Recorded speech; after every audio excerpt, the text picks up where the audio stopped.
بسم الله الرحمن الرحيم.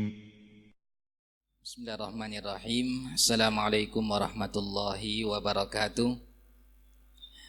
Alhamdulillahirabbil alamin.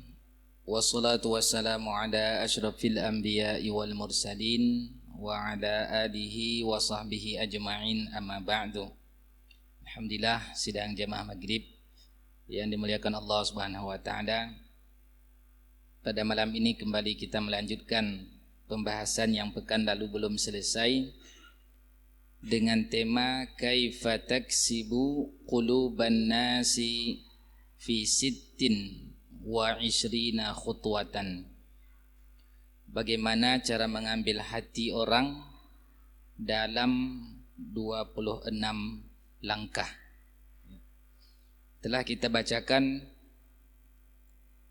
1 sampai 15, berakhir 16 kemarin, yaitu la tajrah ghairaka wa hatta law kunta tamzahu. Cara ke-16 yang terakhir kemarin adalah bahwa jangan sampai melukai hati orang meskipun kita sedang bercanda. Bahagian ke-16 yang terakhir. Masalah canda ini kita ulang kembali. Masalah yang mungkin sebahagian di antara kita agak sepele menganggapnya. Padahal canda ini bisa saja melukai hati orang tanpa kita ketahui.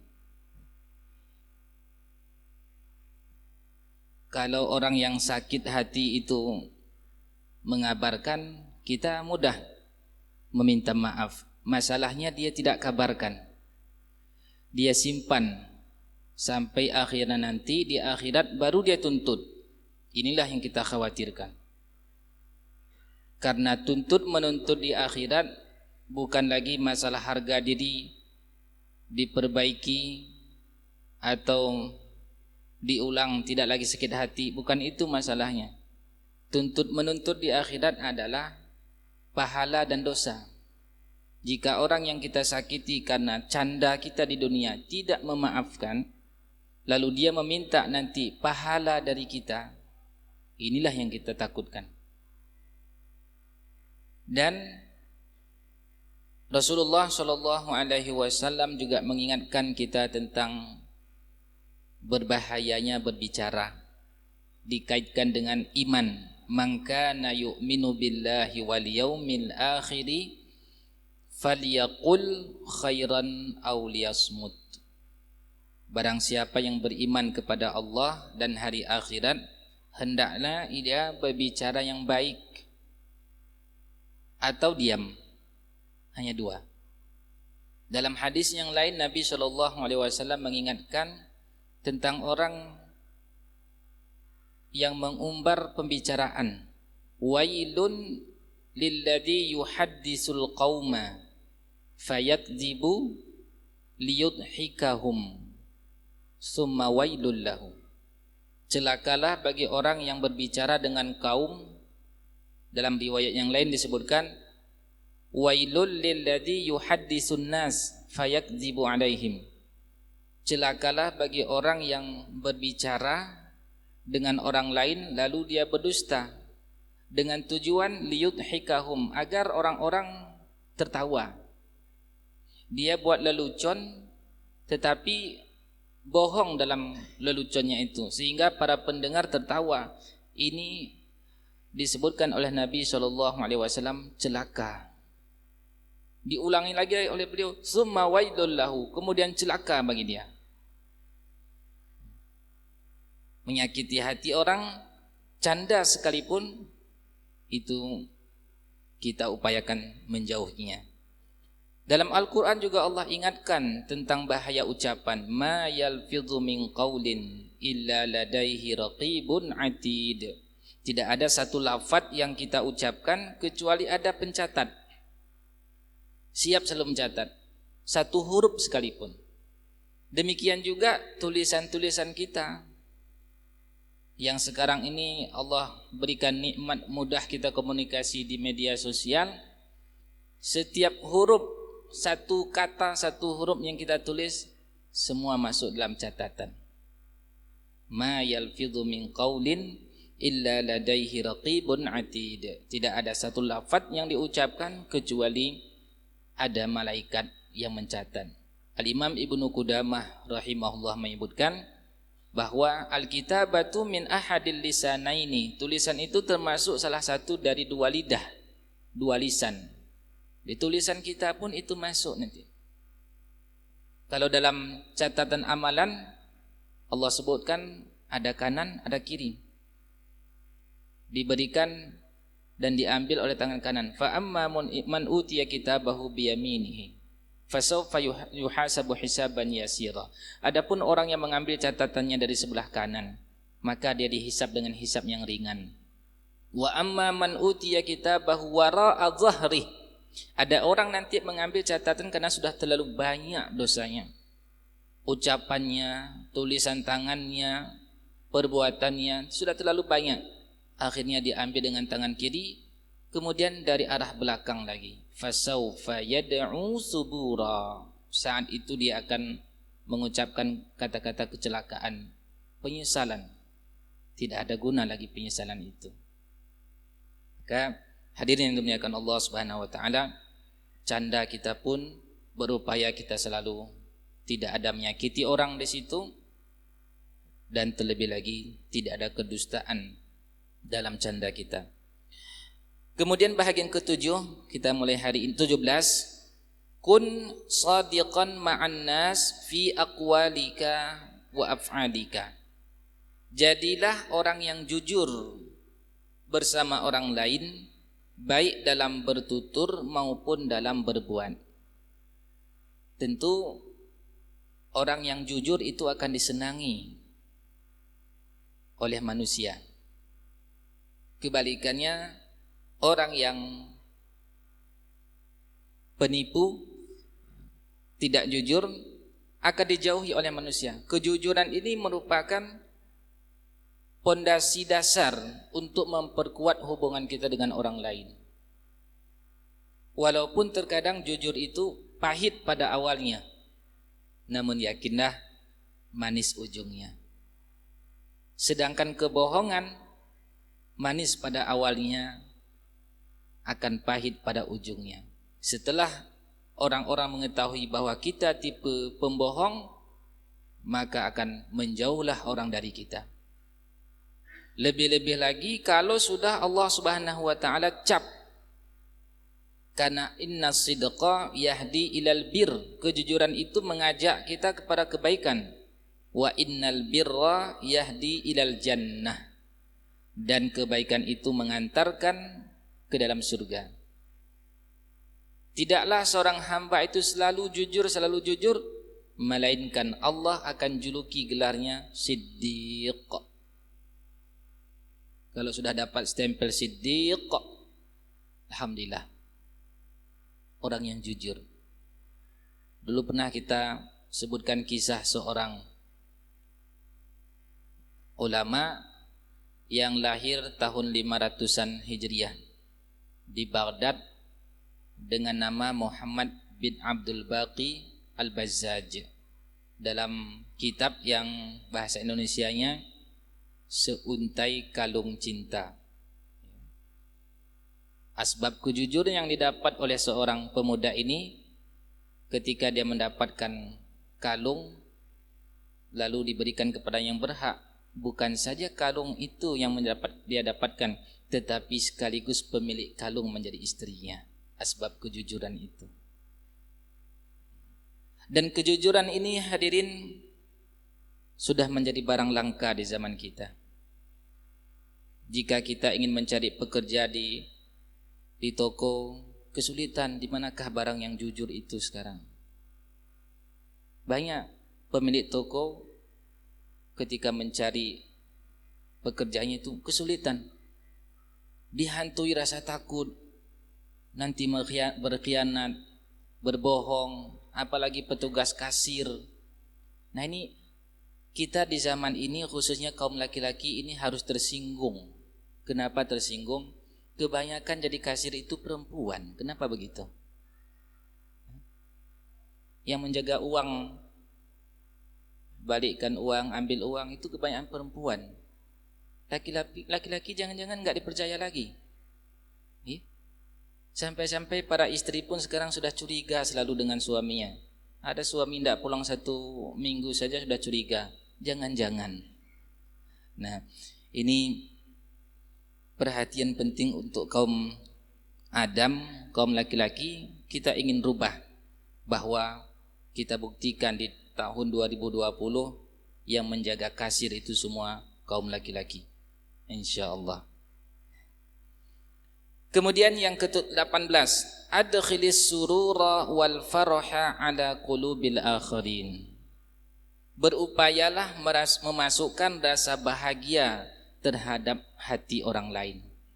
Ini pun cara untuk mengambil hati orang.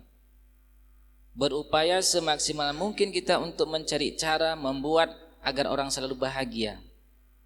Idkhalus surur, memasukkan rasa bahagia kepada orang, itu juga sudah bahagian daripada sedekah. Kalau kita tidak dapat bersedekah dengan nominal, dengan harta, maka bersedekahlah dengan cara membahagiakan orang lain. Kadang-kadang sepele membuat orang bahagia. Cukup sekedar mendengar curhatan orang, itu sudah membahagiakan dia. Mendengarkan keluhan dia, sudah membahagiakan. Kadang-kadang ada sahabat kita, tetangga kita, banyak masalah yang dia hadapi tidak bisa diselesaikan. Begitu dia tumpahkan masalahnya, lalu kita senang mendengar, kita pun siap untuk menampung keluhannya, walaupun belum tentu kita mampu menyelesaikan masalah. Setengah sudah selesai masalahnya, sekedar kita dengarkan saja. Kalau dia tidak keluarkan unek-uneknya, tidak keluarkan masalahnya, dia pendam, pecah rasanya. Begitu ada sahabat, 1 orang yang mendengarkan, 1 hari, 2 hari, sampai tengah malam didengarkan, sudah terbuang. Ada beban itu dia timpakan kepada orang lain, kira-kira begitulah. Maka jangan bosan-bosan kita mendengarkan keluhan sahabat-sahabat kita, orang-orang lain, teman-teman kita, masyarakat kita, dan seterusnya. Upayakan untuk membahagiakan ia. Sebagai contoh, ditimpa rasa was-was, selalu ada penyakit membuat seseorang selalu takut berbuat, takut masa depannya. Saat ketakutan yang melanda teman kita ini, sahabat kita ini, disitulah kesempatan emas bagi kita untuk memberikan terbaik kepada dia. Sebagai contoh ini, ketika kaum Musa alaihissalam dikejar oleh Fir'aun dengan tentara yang begitu bengis, kalau dapat habis, dikejar dan terjebak Musa beserta kaumnya di hadapannya laut, di belakangnya Fir'aun, di hadapannya laut, tidak ada pilihan. Kalau melawan, secara logika tidak menang dengan kekuatan personil yang begitu tidak seimbang. Kalau cebur ke laut, mati konyol, tidak ada pilihan, satu di antara keduanya. Falamma tara al-jam'an qala ashabu Musa inna lamudrakun. Ketika 2 kelompok sudah saling melihat, saling berhadapan, maka kaum Musa mengatakan kita sudah dapat. Disinilah sosok Musa alaihissalam memberikan rasa tenang kepada kaumnya. Kata Musa alaihissalam, qala kalla inna ma'iya rabbi sayahdin. Sekali-kali tidak akan dapat. Bagaimana tidak dapat? Di depan laut, di belakang musuh yang siap untuk menghabisi. Tapi Musa alaihissalam memberikan rasa tenang dulu kepada kaumnya. Kalla, sekali-kali tidak. Apa rahasianya? Musa punya konsep, inna ma'iya rabbi sayahdin. Allah ada bersamaku dan Allah akan berikan jalan keluar. Begitu pula kita sampaikan kepada sahabat kita yang gundah gulana tadi. Ada utang, dikejar-kejar. Tenang saudaraku. Tenang. Masih ada saudaramu. Saya saudaramu. Berapa utang kamu? 10 juta. Saya punya 20. 10 untuk kamu, 10 untuk saya. Masya Allah. Di manakah ada masyarakat seperti itu sekarang? Atau paling kurang kita berikan rasa bahagia. Tenang saudaraku, kalau tidak punya jaminan, saya jaminannya. Berusahalah maksimal, saya siap mendampingi kamu. Ini ada pekerjaan. Itu adalah sedekah. Memberikan rasa bahagia kepada saudara kita. Itulah yang dilakukan oleh Musa alaihissalam ketika kaumnya dalam keadaan ketakutan dikejar oleh Fir'aun dan bala tentaranya. Yang ke-19, kita selesaikan hari ini insyaallah. Taqabbal ar-ra'yal akhara wahtarimir ra'yal mukhalifa li ra'yika. Hargailah pendapat orang, terimalah pendapat orang, dan hargai pendapat yang menyelisihi pendapat kita. Kalau pendapatnya itu benar, walaupun kita tidak suka dengan orangnya, kita terima pendapatnya itu. Wajahnya kita nggak suka melihatnya, tapi pendapatnya benar, kita terima. Atau kalau pendapat kita berbeda dengan pendapat dia, hargai pendapatnya. Perlu diskusi? Perlu. Ketika diskusi telah buntu, maka biarlah masing-masing dengan pendapat, tetapi fisik dengan fisik janganlah berpisah. Silahkan pendapatnya berbeda, tetapi jasad dengan jasad janganlah menjauh. Ketika kita tidak menghargai pendapatnya saat itu, lalu kita balikkan ke diri kita, bagaimana kalau pendapat saya tidak dihargai? Sakit. Begitu pula lah orang. Ketika pendapatnya tidak dihargai, maka dia akan menjauh. Hari pertama ketika bertemu tidak salaman. Hari kedua, hari ketiga, akhirnya tidak mau lagi berjumpa selama-lamanya. Putuslah silaturahim. Orang-orang pun akan menilai kita. Jangan pernah berdiskusi dengan si fulan. Tidak akan dia terima selain pendapatnya. Tidak akan dia hargai pendapat kita. Akhirnya semakin meluas. Semakin banyak orang menjauh dari kita. Ini cara ke-19. Taqabbal ar-ra'yal akhar wahtarimir ra'yal mukhalifa li ra'yika. Hargai pendapat orang yang berbeda dengan pendapat kita. Ke-20. Ahsinidh dhanna bil akharina wal tamis a'dzaran lahum. Berbaik sangkalah kepada orang lain dan cari selalu alasan untuk bisa memaafkan orang lain. Mencari uzur terhadap orang lain. Dalam Al-Quran Allah subhanahu wa ta'ala sebutkan, ini termasuk rambu-rambu ukhuwah. Ya ayyuhalladzina amanu ijtanibu katsiran minadh-dhann. Wahai orang-orang beriman, jauhi prasangka. Jauhi prasangka. Ketika menjelaskan ayat ini, Al-Imam Ibnu Katsir rahimahullah mengutip pendapat perkataan Umar ibn Khattab radhiyallahu anhu. Kata beliau, la tadhunnunna bi kalimatin kharajat min akhikal mu'min illa khaira. Jangan pernah bersangka satu kalimat yang keluar dari mulut orang beriman kecuali persangkaan baik. Wa anta tajidulaha fil khairi mahmala. Dan engkau berupaya menterjemahkan sebaik-baik kemungkinan.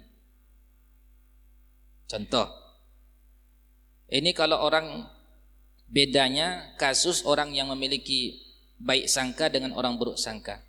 Kalau orang yang buruk sangka, baik sangka dulu.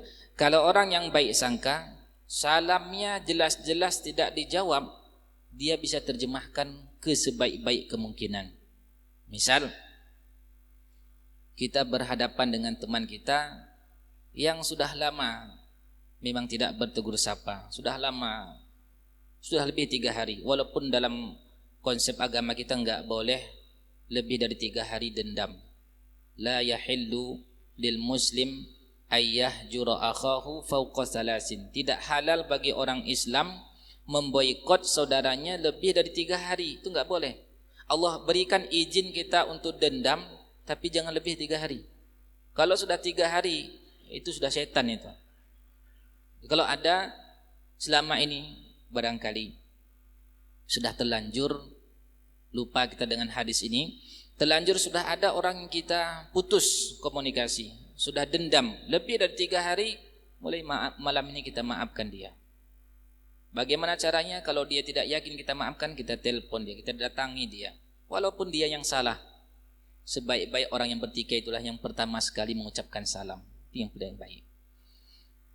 Lalu kalau seandainya orang ini tadi sudah lama tidak komunikasi, putus silaturahim, lalu kita datang, kita lewat, assalamualaikum, dia tidak jawab. Kita salam lagi, assalamualaikum, malah meludah di depan kita. Bagaimana kira-kira? Di sini akan terlihat nanti kita termasuk orang yang baik sangka atau buruk sangka. Kalau orang yang baik sangka, sebagaimana syaratnya Umar ibn Khattab, diterjemahkan sebaik-baik terjemah. Contoh terjemahannya bagaimana? Kita terjemahkan, mungkin dia tidak dengar salam saya. Ucapkan lagi, assalamualaikum, dia meludah, mungkin yang dia ludahi adalah setan yang ada di hadapannya, dia enggak dengar salam saya. Tapi kalau orang yang buruk sangka, semakin meledak-ledaklah kebenciannya. Dasar. Apalagi kalau posisi kita di atas, dia di bawah. Misalnya kita kepala dinas, dia bawahan, kita minta maaf duluan. Oh, jangan. Sampai kiamat saya tidak akan memaafkan dia kalau tidak datang kepada saya. Ya. Kalau bisa sebelum meninggal pun disampaikan wasiat kepada anaknya. Wahai nak, lanjutkan dendam ayah. Susah hidup. Orang yang buruk sangka itu susah hidupnya. Susah. Dan orang yang baik sangka enak sekali. Contoh lain, bagaimana bedanya orang buruk sangka dengan baik sangka. Kalau orang orang baik sangka tadi, ucapan salamnya jelas-jelas tidak dibalas, bahkan diganti dengan meludah. Berbeda pula dengan orang yang buruk sangka. Salam orang pun dianggap menghina. Datang lewat orang lalu mengatakan assalamualaikum, dalam hatinya ini mengejek kayak ini. Itu bedanya. Ibnu Sirin rahimahullah, ulama dari kalangan tabi'in, beliau mengatakan tentang baik sangka dan mengambil berupaya untuk mencari uzur terhadap orang lain. Kata beliau, idza balaghaka an akhika syai'un faltamis lahu uzran. Kalau ada sesuatu yang sampai kepadamu dari saudaramu, misalkan dia mengejek kita, faltamis lahu uzran, carilah uzur kepada dia. Carilah uzur untuk bisa kita maafkan. Au fa illam tajid lahu uzran, seandainya kita tidak bisa lagi mencari uzur, alasan untuk memaafkannya, faqul, maka katakan pada diri kita, la'alla lahu uzr, mungkin saja dia punya uzur tapi saya tidak tahu. Ini perkataan Ibnu Sirin rahimahullah. Bagaimana tenangnya hati ulama itu, karena mereka enggak punya sifat dendam.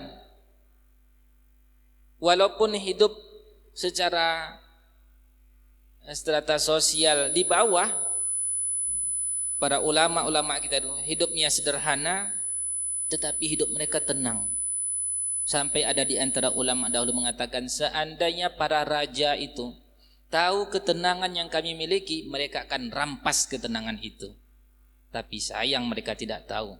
Dikira kesenangan itu ada pada harta, pada jabatan. Bukan itu. Itmi'nan, ketenangan hati. Dan orang yang baik sangka, tenang hatinya selalu. Nah, ke-21, akhbir man tahtammu bihim bimahabbatika wa'abbir an masyairika tujahahum. Kalau ada orang yang kita senangi, kita sukai, maka termasuk membahagiakan orang itu, kita sampaikan perasaan kita itu, bahwa kita menyukai dia. Saya senang dengan kamu akhi. Ini tentu dilihat sikon nanti, jangan sampai suami-suami mengatakan ini kepada istri orang, bisa panjang cerita, atau jomblo-jomblo dengan para gadis, itu juga lihat-lihat kondisi. Dalam hadis Nabi SAW menyebutkan, idza ahabba ahadukum akhahu falyu'limhu iyyahu. Apabila seseorang di antara kalian mencintai saudaranya, kabarkanlah cinta itu. Misalnya kita mengatakan, ya akhi inni uhibbuka fillah, wahai saudaraku, aku mencintaimu karena Allah. Itu sunnah hukumnya, supaya dia semakin yakin bahwa kita ini memang senang sama dia. Itu sunnah. Dibalas lagi nanti kalau kita bisa balas bahasa Arabnya, ahabbakallahu alladhi ahbabtani lahu. Semoga Allah mencintaimu disebabkan engkau mencintaiku karenanya. Masya Allah, enak sekali. Ini perlu abir an masyairika, sampaikan perasaan kita. Yang ke-22, mudah-mudahan habis ini, lebih cepat lagi. Ibta'in 'anil namimati wa tahaddusi 'anil akharina fi ghiyabihim. Hindari namimah, mengadu domba. Hindari mengguncing. Karena ketika kita mengguncing seseorang, orang yang kita ajak bicara, dia akan berpikir untuk berteman dengan kita. Mungkin saya pun akan dibicarakan dia nanti di belakang saya. Akhirnya semakin banyak orang menjauh dari kita. Kalau dulu identik itu mengguncing perempuan, sekarang ini kadang-kadang mendominasi laki-laki. Duduk dalam satu majelis sudah, di kedai kopi lebih enak lagi. Lebih enak mengguncing itu. Padahal berat sekali lah dosanya. Berat sekali dosanya. Ayuhibbu ahadukum ayyakula lahma akhihi maitan fakarihtumu. Maukah kalian memakan daging bangkai saudara kalian yang telah mati itu? Fakarihtumu, tentu menjijikkan, kata Umar. Kita pergi gali itu kuburan saudara kita, kita ambil bangkainya, kita gigit, kita makan, itu masih lebih baik daripada kita mengguncing orang. Mal ghibatu, apa yang dimaksud dengan mengguncing? Dzikruka akhaka bima yakrah, menceritakan orang lain seandainya orang itu dengar dia marah. Mengguncing. Kisah Isra Mi'raj, ketika Nabi SAW bersama Jibril alaihissalam melihat sekelompok orang orang ini memiliki kuku yang terbuat dari tembaga, nuhas. Dia cakar-cakar wajahnya, dia robek-robek jantungnya. Man haula ya Jibril, siapakah gerangan mereka itu wahai Jibril? Humul ladina ya'kuluna luhuman nas wa yaqa'una fi a'radihim. Mereka itu adalah orang yang suka mengguncing dan menjatuhkan harga diri orang lain. Bahaya. Kita jaga. Kalau ada teman kita yang coba-coba memancing, bila tidak mampu kita stop, kita tinggalkan. Kalau seandainya ada orang mengguncing, dulu dalam kitab Mukhtasar Minhajul Qasidin itu menjadi standar bagi ulama-ulama. Ketika ada yang mengguncing, ketika ada yang mengadu domba, dikatakan ama wajada syaitanu bari dan ghairaka. Tidakkah ada orang lain tukang posnya syaitan selain dirimu? Begitu. Kalau seandainya ada orang mengguncing depan kita atau orang-orang mengadu domba, kita sampaikan, hai tukang pos syaitan. Kira-kira mau lagi lanjut ceritanya? Enggak lanjut lagi itu. Paling-paling ya berantem lah mungkin. Tapi itu menyetop dia. Kita sayang dengan dia untuk menjaga agar tidak nanti habis pahala-pahalanya diambil oleh orang yang diguncing. 23. 4 lagi. I'tarif bi khata'ika wa'tajir anhu. Ini paling mudah untuk melunakkan hati orang. Yang ke-23, mengakulah bersalah dan bergegas minta maaf. Ini senjata sangat ampuh untuk melunakkan hati orang.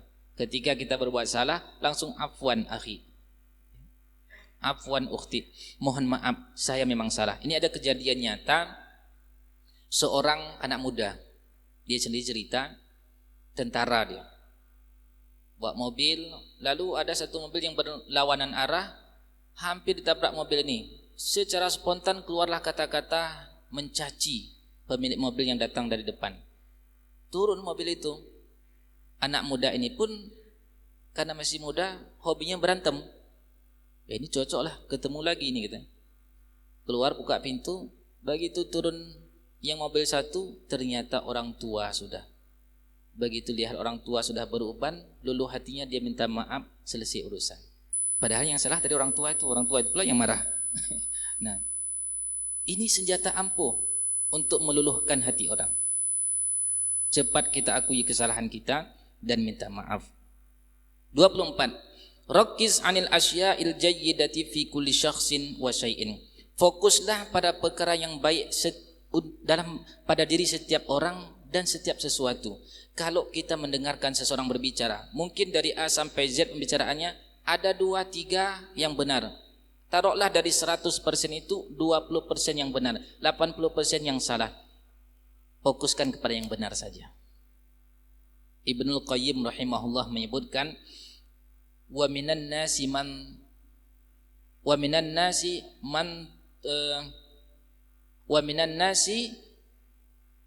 tabi'atuhu kal khinzir. Ada di antara manusia itu tabiatnya, wataknya seperti khinzir. Enggak usah kita terjemahkan ya. Khinzirun, yang haram kita makan itu. Kenapa begitu? Beliau sebutkan, ada di antara manusia wataknya sengaja mencari yang salah-salah. Kalau babi itu ada makanan yang enak, dia tidak ambil itu. Tetapi mana jorok-jorok, mana yang kotor, itu pula yang dia ambil. Ada di antara manusia begitu prinsipnya. Kalau seandainya mendengarkan ceramah, yang salah itu saja yang dia dicari itu, masukkan ke mana dimasukkan? Itu. Mungkin saja ada 80% yang benar, yang 20% yang salah. Yang 20 inilah yang diangkat-angkat. Luar biasa. Ada manusia seperti itu. Ibnu Qudamah rahimahullah menyebutkan, yang menjadi standar orang itu adalah lebih banyak kebaikannya daripada keburukannya, itu sudah sah. Kita jadikan untuk kebaikan. Kebaikannya lebih banyak daripada keburukannya. Kata pepatah Arab, man talaba akhon bila aibin baqiya bila akhin. Siapa yang mencari teman tidak punya kekurangan, dia akan tinggal seorang diri tak punya teman selama-lamanya. Termasuk dalam pasangan hidup kita misalkan. Jika ada seorang istri menginginkan suaminya ideal 100%, tidak ada kekurangan, maka dia akan menjanda seumur hidupnya. Tidak akan mendapatkan laki-laki seperti itu. Begitu pula laki-laki. Kalau menginginkan istrinya ideal 100%, tidak ada kekurangannya, masakannya enak, orangnya cantik, kaya raya, hafizah lagi, solehah lagi, banyak anaknya, wow, sempurna. Kalau menginginkan yang ideal seperti itu, tidak ada kekurangannya, diinginkan sampai buang anginnya pun wangi misal, tidak akan. Sampai kiamat dia akan menduda tak punya istri. Kebaikannya lebih banyak, itu sudah cukup menjadi standar bagi kita. Lalu 2 sebelum terakhir, kun muhtariman ma'al akharin. Jadilah orang yang mudah menghargai orang lain. Menghargai orang lain. Ini sebagaimana kaidah fikih yang kita sebutkan pertemuan yang lalu juga, al jaza'u min jinsil amal, balasan itu sesuai dengan perbuatan kita. Kalau kita menghargai orang, orang akan hargai kita. Kalau kita melemahkan orang, merendahkan orang, orang akan merendahkan kita. Contoh saja ketika rapat. Ketika rapat musyawarah, orang yang suka memotong pembicaraan orang lain, itu pun akan dipotong pembicaraan. Yang tidak menghargai orang lain, dia pun akan tidak dihargai. Paling kurang orang akan mengatakan, dia lagi ngomong. Tapi kalau kita hargai, di saat dia bicara, kita diam, fokus. Begitu pula giliran kita bicara, dia akan diam, dia akan fokus. Yang terakhir hadirin 26. Kalau pekan lalu ada, saya lihat di WA diterjemahkan ini. dari 1 sampai 16 ini terjemahkan, ada di antara jamaah yang hadir. Kalau juga ada yang terjemahkan, ini bisa dibagi-bagi nanti, semoga faedahnya bisa menyebar. Yang terakhir adalah i'tani bimadharika, berupayalah selalu menjaga fashion, menjaga penampilan, karena itu juga menentukan mengambil hati orang atau orang menjauh dari kita. Contoh saja dengan saudara kita yang Allah takdirkan gila itu, pakaiannya kan nggak bagus, pakaian compang-camping, bagaimana? Ada yang mau mendekat? Paling yang mendekat pun yang sejenis dengan dia. Begitulah, untuk menarik hati orang, kita selalu berupaya menampilkan penampilan yang tidak membuat orang lari dari kita. Tidak mesti kaya, tidak mesti pakaian mewah, tetapi pakaian yang tidak membuat orang jijik dengan kita. Inilah 26 cara bagaimana mengambil hati orang. Mudah-mudahan bisa kita terapkan, dan insya Allah hati kita dan hati orang lain bisa menyatu. Namun pada akhirnya tentu sebagaimana Allah sebutkan, lau anfaqta ma fil ardi jami'an ma allafta baina qulubihim. Jikalau diinfakkan satu bumi ini, satu bumi ini kita infakkan, semuanya tidak akan bisa menyatukan hati kita. Walakinnallaha allafa baina qulubihim, akan tetapi Allah lah yang bisa menyatukan hati-hati kita. Allah lah yang bisa menghilangkan sifat dendam dari kita. Allah lah yang bisa menundukkan hati kita menjadi orang yang tawadhu. Itu adalah hibah dari Allah Subhanahu wa taala. Maka selalu kita memohon, iyyaka na'budu wa iyyaka nasta'in, hanya kepadamu ya Allah kami menyembah, kepadamu pula kami minta pertolongan. Amin ya rabbal alamin. Masih ada waktu? Masih ada waktu. Barangkali yang bisa kita ulang pembahasan yang lalu. Ada kemarin selesai pengajian, ada bapak-bapak, Masya Allah, beliau sudah lumayan berumur. Begitu selesai pengajian, beliau minta diulangi terjemahan. Masuk ke situ beliau ulangi terjemah. Bahkan beliau minta terjemahkan semuanya. Saya bilang, kalau terjemahkan semuanya, pekan depan gak hadir lagi. Dia hadir bilang, mudah-mudahan hadir beliau. Nah, baik, masih ada waktu kita. Masih ada waktu 6 menit lagi untuk satu pertanyaan aja.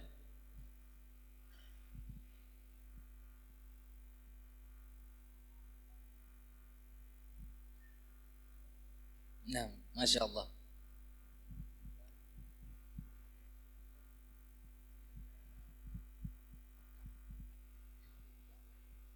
Itu bisa diturunkan dari orang tua ke anaknya, ke cucunya.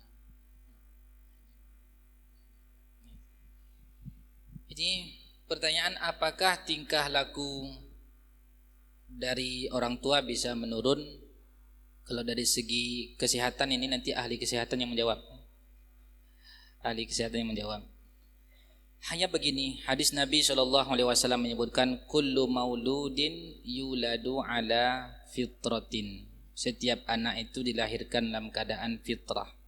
Siapa yang merubah dari fitrahnya, di sini dimaknai juga dengan Islam. Setiap anak itu lahir dalam keadaan Islam. Siapa yang merubah dari fitrahnya, fa'abawahu yuhawidanihi au yumajjisanihi au yunasiranihi au yumajjisanihi. Kedua orang tuanya yang merubah dari fitrah itu menjadi Yahudi, menjadi Nasrani, menjadi Majusi. Jadi peran itu bukan di sini perannya bukan dari dasar sebelum kelahiran disebutkan, tetapi lingkungan setelah anak itu hidup. Nanti ada namanya akhlak itu arti secara bahasanya tabiat. As-sajiyatu wa tabi'ah. Sajiyah artinya sifat dasar dan tabiat secara makna bahasa. Adapun secara makna istilah, akhlak itu adalah halun lin nafsi da'iyatan laha ila af'aliha min ghairi fikrin wala rawiyatin. Kondisi jiwa yang mengajak untuk melakukan sesuatu tanpa fikir, tanpa perencanaan. Itulah akhlak. Dan akhlak itu disebutkan oleh para ulama ada dua. Ada yang jibilli, dari sananya, bawaannya dari sana, dan ada bentuknya iktisab, bisa diupayakan. Contohnya, kita punya sifat yang kurang bagus, egoisme, cepat naik darah. cepat emosional. Itu bisa diupayakan. Bisa diupayakan dengan melatih sehingga menjadi orang yang penyabar. Yang tidak boleh, seperti juga pernah kita sebutkan, yang tidak boleh berpangku dengan watak yang telah ada itu. Dia mengatakan misal, ibu ini orangnya emosional sekali. Memang dari kakek nenek saya begitu. Nah, itu enggak boleh. Dia harus ada upaya. Sebagaimana kalau ada penyakit pada jasad kita akan berupaya untuk mengobati, begitu pula pada perilaku, pada tabiat kita. Harus diupayakan. Dan Allah Subhanahu wa taala akan selalu menguji kita pada titik-titik kelemahan kita. Contohnya tadi, kalau kita punya kelemahan cepat emosi, maka Allah akan uji dengan mendatangkan orang terus membuat kita emosi. Sampai kapan itu? Sampai kita mampu mengubah sifat emosi kita itu. Kalau kita punya kekurangan selalu terlambat, maka Allah akan uji terus dengan perkara-perkara yang membuat kita terlambat. Sampai kapan? Sampai kita bisa mengatasi keterlambatan itu. Ini perlu terus dorongan. Dan terkadang Allah ingin memperbaiki kita melalui hambanya. Apa contohnya? Contohnya tadi emosi lah. Kita selalu emosi, cepat naik, cepat marah. Maka Allah utus anak yang sejenis dengan kita untuk mengobati kita. Kenapa anak saya emosi orangnya? Ternyata bapaknya juga emosi, enggak sadar-sadar. Nah, gitu. Allah utus melalui keluarga dekat kita, melalui tetangga, melalui orang lain, supaya kita bisa meninggalkan yang tidak baik itu. Maka dalam pembahasan bagaimana mengenal titik kelemahan sudah pernah kita bahasin. Bagaimana cara mengenal titik kelemahan? Ada 4 cara. Cara pertama, bertanya kepada ahlinya. Kalau ahlinya tidak ada, mencari teman yang jujur. Teman yang jujur itu, kata Ibnu Qudamah, sulit di zaman ini. Yang banyak di zaman kami dulu itu orangnya basa-basi. Itu di zaman beliau. Berapa ratus tahun setelah beliau meninggal baru kita ada. Kemudian kalau teman yang jujur tidak ada, cara ketiga lebih mudah untuk mencari titik kelemahan kita. Apa itu? Mendengarkan dari lidah orang yang benci dengan kita. Fa inna aina sukhti tubdil masawiyah. Karena pandangan angkara murka menampakkan sisi kelemahan kita. Paling mudah itu. Kalau ingin tahu kelemahan kita di mana, sering-sering dengar dari orang yang tidak suka dengan kita, akan keluar itu. Keluar dia. Jangan pernah mendengarkannya dari orang yang simpati dengan kita. Dengan misalnya suami suka dengan istri, tidak akan keluar itu kekurangan suaminya dari istri. Kapan keluar? Kalau sudah cerai. Kalau sudah cerai baru keluar. Oh, jangan menikah dengan bapak itu impoten itu. Dia keluar itu. Tapi kalau dia masih suami istri, enggak akan keluar. Maka bersyukurlah, banyak orang yang enggak suka. Bukan bersyukur ya. Jangan berkecil hati kalau ada orang menceritakan kekurangan kita, karena itu hadiah yang diberikan secara gratis kepada kita. Kita catat, bila ada kita berubah, bila tidak ada cukup kita mengatakan anjing menggonggong, kapilah berlalu, selesai urusan. Itu yang ketiga. Yang keempat tadi sama, banyak kita bergaul, kadang-kadang dalam bergaul Allah tunjukkan kelemahan kita melalui orang lain. Semoga Allah perbaiki kekurangan-kekurangan kita. Amin. Ya Rabbal Alamin. Subhanakallahumma wa bihamdika asyhadu an la ilaha illa anta astaghfiruka wa atubu ilaik. Wassalamualaikum warahmatullahi wabarakatuh.